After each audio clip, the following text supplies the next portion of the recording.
When you think of, let's say, WWE champions, who are the ones that had the most historical importance and impact on the business, and who were the ones whose just ego and energy made them feel like a main character?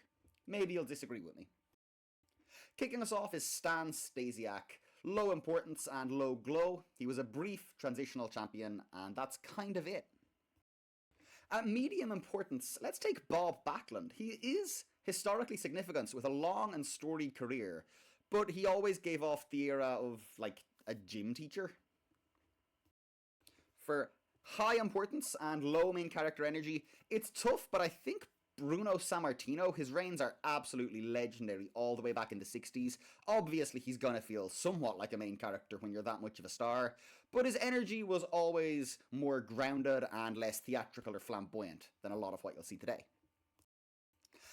At lower importance, but a bit more main character energy, what about JBL? He had one reasonably okay run with the belt, but man, he had a lot of swagger, he had a lot of heat with it.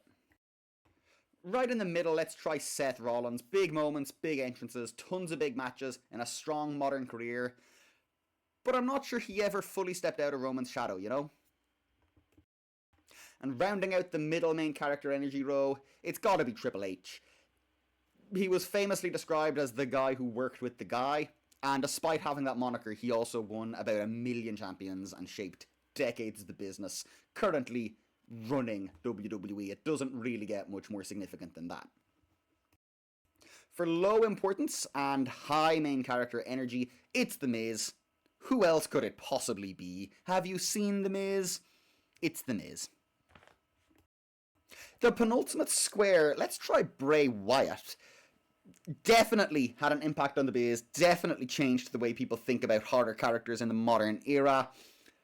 My word, does he scream main character energy with some of the most charismatic and terrible creations, but he never quite became a John Cena kind of level titan, of course before passing far, far, far before his time. Rest in peace, Bray. And who could round it out other than the king of merch? It's John Cena. But if you want to say it's Hulk Hogan, I wouldn't argue with you either way. I know I left out your favourite wrestler, and I'm sorry.